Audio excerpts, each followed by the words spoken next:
السلام عليكم ورحمة الله وبركاته. ولكن عبد العزيز فيديو عصب إن شاء الله maanta waxaan ku hadlaynaa dardaaran ama nasaaix ku saabsan qofka raba inuu mashruuca bilaabo. Yani waxaa lagaa rabaa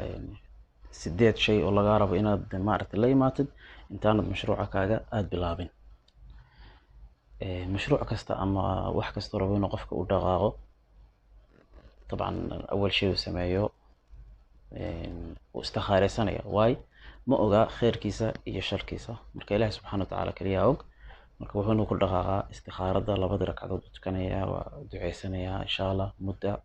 inta mashruuca ku sii fakarayo insha Allah ta'ala dardaarmka labaad waxa weeye markaad mashruuc rabtid inaad bilowdid طبعا wuxuu u baahan yahay lacagtaasna mar baan ka hadli doonaa see loo helo ama raas maalka iyo waxa see loo helo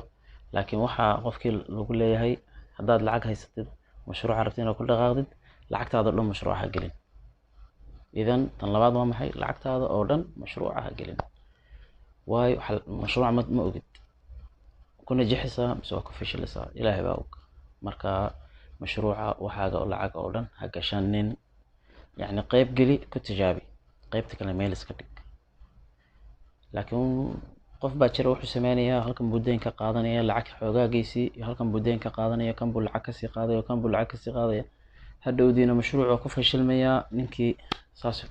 lacagtii ku khasaaroobaysa diyuun far badan isagoo lagu leeyahay qaar baan aragnay waa shay oo diyuun ka qaatay bankiga markii mashruucu ku dhaqaaqay mashruucu fashilmay lidalik lacagtaada oo dhan mashruuca ha gelin tan saddexaad waa maxay waa in qofka magaranaysa inuu dadka inaanu u joojin way waxa jira dad muxbitiina dad niyada ka jabinaya dad ku dhahaya waxan kuma hagaagi doonaan hadda dadkan adduunka wada haysta kuwan la dhaho kuwa maalqabeenta adduunka maxay ku bilaabeen waxna ma ahayn qaarkood xataa jaamacadda faashilin bay ahayn waxbarashada faashilin bay ku ahayn markay waxooda ku dhaqaaqeen waxay aaminsanayeen inay mashruucooda ama hadafkooda inay gaari doonaan marka dadkii ku dhahayay weesha waa ku fashilaysaa war arinta ma taqaanid war mashruuca adigu maxaa ku baray war businesskaas ay u fahmaysaa war suuqaadu ma garanaysid waxa dadkaas u ha u joojin arintaada diraasee marka ku dhaqaaq tan afraad waa maxay qofka waxa laga rabaa in waan ogahay qofkii yani intaas mashruuc baa maskaxdiisa ku wareegaysa inuu sameeyo 4 mashruuc 5 mashruuc laakiin mashruuc kasta waqtigiisa si yani tarkiiskaaga oo dhan waxa tiisa hal mashruuc kaliya ama hal fikrad si xoogaaga oo dhan waa dad hal fikrad ku rakistid ama tarkiiskaaga oo dhan aad saartid xoogaaga oo dhan hadhow wax baa ka soo baxi doona laakiin haddaad noqotid qof 5 mashruuc hal mar ku fakaraya mutashattid baad noqonaysaa كل بدين عبادة بودسا هذا بدين واحد ما بيلعبس لذلك هالفكرة كفكر وهالميل تكون تركيزي إن شاء الله تعالى تنشناد وحوية تنشناد حرام تكفقه مرة والباء قفك وحلق لدر دار ما ماكو مشروع بلابيو أما بزنس بلابيو حرام تكفقه الربا هالنقطة maxaan ku dhahay ixtikaar ha noqday sida kuwan suuqa iska haysta oo ma garanaysa alaabti markay soo dekada ka soo degto meel ku xareesta oo markay suuqa maaragtay alaabti ka dhamaato leey suuqa alaabti kuna soo saara oo maaragtay lacag faaxisha geliya oo maaragtay suuqa ku siiday dadka oo maaragtay ka siiya lacag far badan ixtikaarka bijimic anwaaco waa xaraam ka fogow ixtikaarka waxa jira ixtikaar oo kale oo la dhahayo halkan shay ninkaas dekada kala soo daga marka uma ogola cid kale in dekada kala soo degto hadduu qof isku dayo inuu ninka maartay alaabtu keeniyo midalan qalab buu keeniyo muayyan hadduu mid isku dayo inuu qalabkaas keeno oo ogaado kan wuxuu sameeynaya suuqiiba hoos u dejinaya sicirkiiba hoos u dejinaya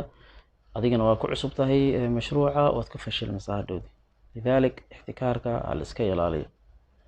qof walba ilaahay waan ognahay qof walba ilaahay arsaaqad buu u qoray laakiin dadka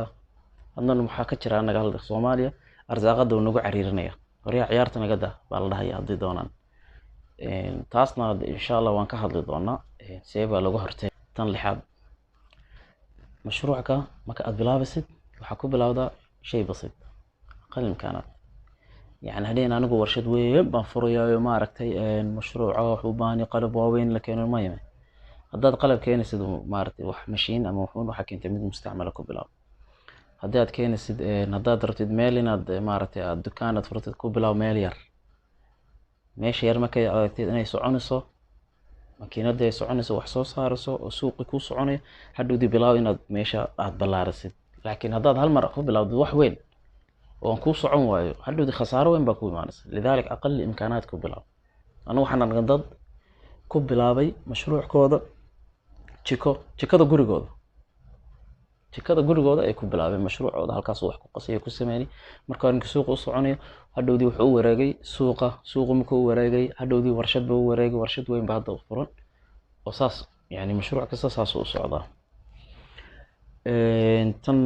tan toddobaad waa saa hadeer tan ku sheegnay waxay ku dhex jirta tii lixaad oo ah wax mustacmal ku bilaab waan israacnay labadooda okay tan sideedaad waxa laga rabaa inaad markaad wixii aad daraasasid inaad ku tuuratid mujaasafa loo baahnay ku tuuro wixii dhacaya ha dhace wadnahaaga dhagax ka dhig markaad bilaabaysid mashruuca laakiin haddaad baqdin la imaatid waxa mashruucana ma bilaabaysid haddaad bilaawdidna marka waad baad ku fiisaa maartay mashruucu ka fashilmaya lidalik waxa loo baahnay qalbi adag baa loo baahnay marka mashruucaad bilaabaysid daaman kuwa businesska waxay dhahaan businessku waa muqaamarad waa mujaasafa wixii baa lagu tuuranaya لكن اسكغا تورو ما هان وحوي بعد دراسة بقى لسمانية دراسة جدوى لسمانية خطة دي بقى لسمانية سوق بقى لدراسيانية وحصولون بعدين بقى كهذا دونا إن شاء الله تعالى مركز سديدة وحان لنا أول شيء قفك واستخارة سنية طلبات قفك وحو سمانية العكتي صور ميشا مقرينيو تنصدحات هالفكرة بوكو تركيزينية تنأفرادنا عدنا ومتشوشينيو تنشنادنا وحوي حرامتو قفي وكفقانية تنلحاد وحوي قفك وحو سمانية أقل الإمكانات بكو بلابي واحد بسيط وكو بلابي مكوارك مشروع المصعني هوري وصعني تضبادنا ألاب هدو بهدو قلب أما وحون واحد مستعمل وصوق قضانية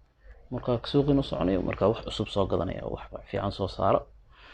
سيديدان كتورة لكن أدقو هيستا خطة بحثي قاقي أما الدراسة دي يوحي سوق الدراسة إن شاء الله تعالى مشروعنا وحني رجانين ننجحه أذنكو طلابوين كاس راعية haddaad adigu talaabo kale aad haysid ama nasiixa kale oo maartay qof ku saabsan commentiga waad ku qori kartaa haddaad wax istifsaar leedid commentiga nagu soo qor insha Allah taala like na noo saar leeno like markaad saartid dad badan bulshad badan buu gaaraya videoga insha Allah taala haddaad channelkan ku cusub tahay subscribe dheh dambalelkana ku dhufo si wax kasta cusub ay kugu soo dhacaan insha Allah marka aan soo dejino aad baa u mahadsantihiin والحمد لله رب العالمين والصلاة والسلام على محمد صلى الله عليه وسلم